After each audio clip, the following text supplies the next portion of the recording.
Fala sinceros, beleza? Olha, o conteúdo de hoje é algo único que vai acrescentar na sua vida. Então fica ligado porque é coisa boa. Eu trouxe um violão de um inscrito aqui do canal, o Edson do Rio de Janeiro, ó. Beijo, Edson. O Edson comprou um violão há alguns meses lá na Ponta do Músico, um violão Rosine, um violão legal com som bonito.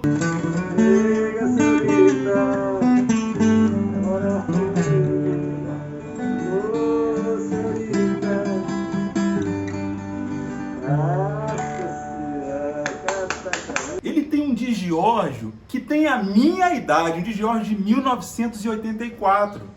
E o bacana é que a gente conversando, ele achou que quando ele chegasse com um violão novo, ele nem ia precisar mais tocar no violão antigo. Só que tem um detalhe que é muito interessante. Cada violão é uma experiência única. Cada violão tem uma sonoridade única.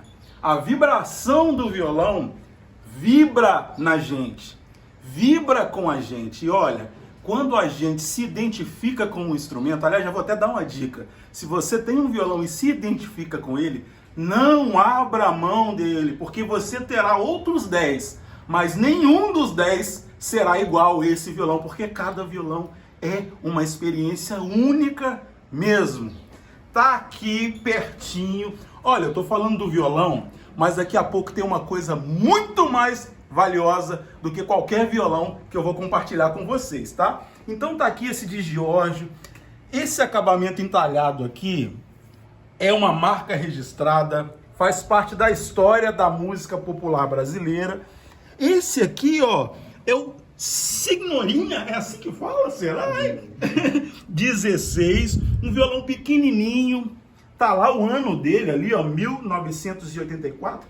E olha só, hein? Há 35 anos o Edson usa corda de aço num violão que foi feito para nylon. E aí a gente fala o que é que acontece, é bom que aqui pode mostrar, ó. Olha lá a tarraxa, lá, aquela parte do nylon aqui, ó. A corda acaba agredindo e estraga. Só que esse tipo de tarraxa é um tipo de tarraxa tão boa, não se fabrica mais. Me lembra até os para-choques de carro antigo, né? Que a gente batia, amassava o poste e arranhava o para-choque. As coisas mais novas não são assim. Então, realmente, acaba acontecendo esse tipo de coisa. Esse violão é um guerreiro, porém, o braço está empenado. Aqui tem uma coisa, vocês já viram? Alguém sabe o nome dessa peça aqui? Que já salvou a vida de muito violão, mas isso aqui interfere na sonoridade. Nós vamos falar em detalhes sobre isso daqui a pouquinho. Agora é a hora de eu apresentar para vocês uma pessoa muito especial e vou abrir um parêntese, um manifesto de gratidão, porque foi o primeiro luthier que eu conheci na minha vida e foi um cara que salvou a minha vida profissional. Porque na minha primeira semana trabalhando numa loja, há 20 anos atrás, num sábado na correria, acho que eu já falei isso aqui, vou deixar eternizado. Eu esbarrei num violão Giannini, o violão caiu. Eu atendendo 3 clientes e o violão quebrou. E eu nem sabia que existia solução para aquilo. E aí falaram comigo que existia o tal do luthier. O cara que salva a vida dos instrumentos e dos músicos também. E esse camarada maravilhoso aqui, ó, o Vanderly, dessa empresa maravilhosa. Olha, é um privilégio você estar tendo contato aqui, porque é um camarada que é difícil de se ver, tá legal? É um camarada que saiu dessa correria louca aí para ter contato com aquilo que é mais importante, com a família, com a arte e aquilo que ele nasceu para fazer, né? Vanderly, obrigado. Nada. É uma honra ter você aqui no canal. Igualmente. Se quiser, vamos falar um pouquinho aí das dúvidas aí. Só né? se for agora, pegando aqui, ó. Aliás, olha só, esse palitinho aqui, ó. Quem nunca viu um palitinho aqui no chute do violão, né? Vanderly, fazendo uma análise aqui, começar onde eu falei aqui, ó. Onde que isso aqui interfere no instrumento? Então, isso aqui, aproveitando o que você falou, que é o principal do instrumento, é o som e a vibração. Uau. Aí lembra que nós estávamos conversando e eu estava com a mão aqui no tampo, Ok. né? Aí eu falei, Gregory, põe a mão aqui no tampo, Gregory, para você sentir que nós estamos falando aqui e nós estamos sentindo o tampo vibrar com a nossa voz. Foi a primeira vez que eu vi isso na minha vida, esse Pois teste. então vocês podem fazer esse teste. Se vocês quiserem saber se o instrumento tem uma boa sensibilidade, isso aqui já é um teste. Quando você estiver falando, coloque a mão aqui, ó, e vocês vão sentir a vibração do tampo. Não só o tampo, mas a faixa, o fundo. Outro detalhe é bater nas cordas e você perceber quantos segundos esse soar aí das cordas vão ficar, ó. A parte aí de 10 segundos, 12 segundos já é um bem feito para um bom instrumento. Ó, pra você, o instrumento continua reverberando o som. Isso significa um excelente instrumento para você restaurar. Uau. E fazer as modificações que você deseja fazer. Uau. E falando disso aqui, e esse cordal, ele não é aconselhável nesse tipo de instrumento, porque esse tipo de instrumento, o som é proveniente do esticamento do tampo. Então as cordas, ela faz o tampo esticar, o tampo esticando, ele fica vulnerável à vibração, é o que dá mais sonoridade do instrumento. Quando você elimina o cavalete e passa as cordas para esse cordal aqui, você elimina aí uns 30% do esticamento do tampo, da vibração, ou seja, o tampo não estica. Fora que você vai danificar seu instrumento, que ele pode amassar e qualquer pancadinha aqui você vai estourar o tampo dele. Então, não use isso aqui. Esse tipo de cordal, para quem não sabe, é aquele instrumento que existe aquelas bocas que a gente chama de instrumento de 5 ou 7 bocas, que é um instrumento parecido com resonator que tem aquela peça de alumínio. Então você vai ver esse cordal com aquele instrumento, porque aquele instrumento é o contrário. Esse estica. O outro instrumento que tem a bandeja de alumínio, ele faz o som empurrando para baixo, aquele sistema. Então esse sistema, não utilize nunca instrumento desse tipo aqui. Uau. Tá certo? Sensacional. E depois nós temos a questão do cliente, que ele quis manter uma corda de aço. Ele não está errado em certa situação em manter uma corda de aço, porque ele quis explorar a sensibilidade desse instrumento. Então ele acertou num ponto, mas ele teve, ele errou no ponto de colocar uma corda sem antes preparar o instrumento. A estrutura do instrumento. A estrutura do instrumento foi feita para nylon.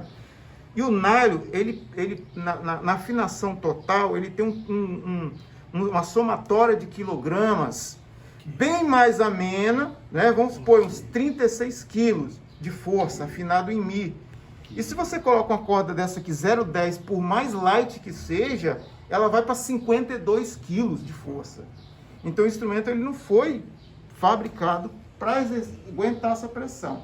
Então nós vamos ter que fazer algumas interferências. Por isso que o braço está empenado. Por isso que o braço está empenado. Nós vamos ter que fazer uma interferência no braço, colocar um tensor para ajustar e também ajudar. Nós vamos reforçar esse cavalete para ele não soltar e não causar danos piores.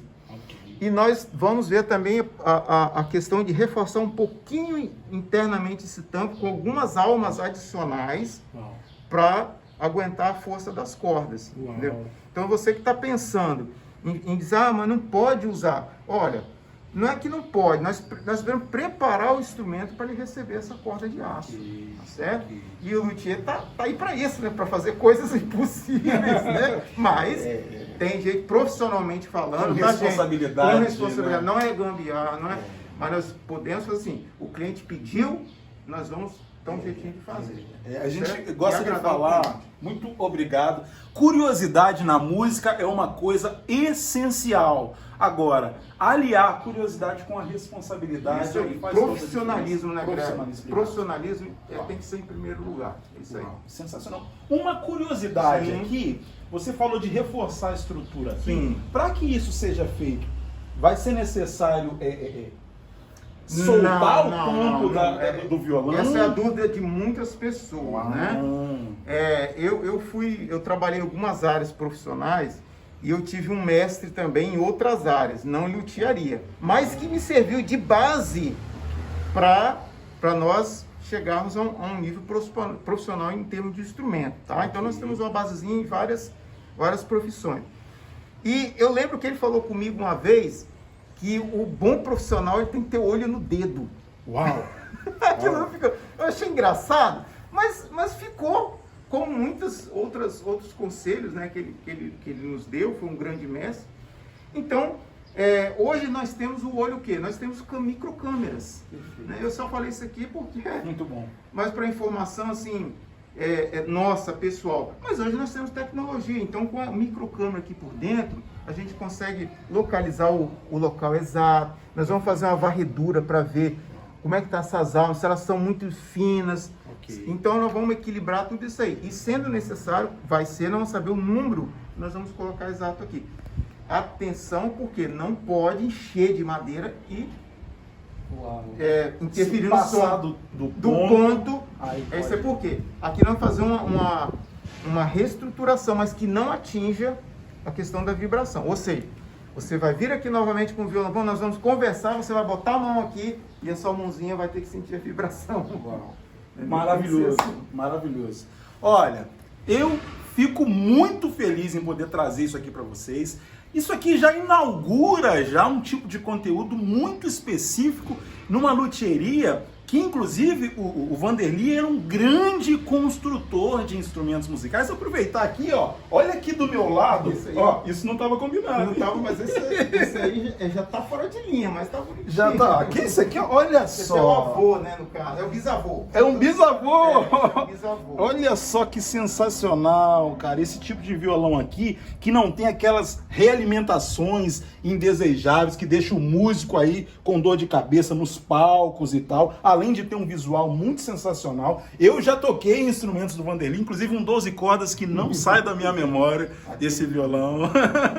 Muito legal. Olha, sinceros, quer ver mais conteúdo de luthieria? Fala aqui no comentário. Você que tem um violão, por mais antigo que ele seja, é possível trazer o seu instrumento de volta aí para experimentar uma vida melhor juntamente contigo. Eu quero dar parabéns pro Edson, que conservou muito bem o instrumento dele, né? Faltou aí, quem dera se o Edson conhecesse o luthier antes, porque na verdade o profissional da luthieria, hoje muita gente não conhece, né?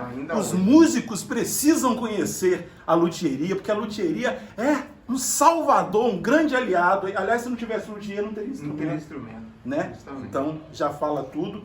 Fala o que você quer ver aqui no canal. Vanderly, muito obrigado. Nada, é um prazer. Muito obrigado, tá legal? Quando estiver pronto, então, Sim, a gente marca aqui. Justamente.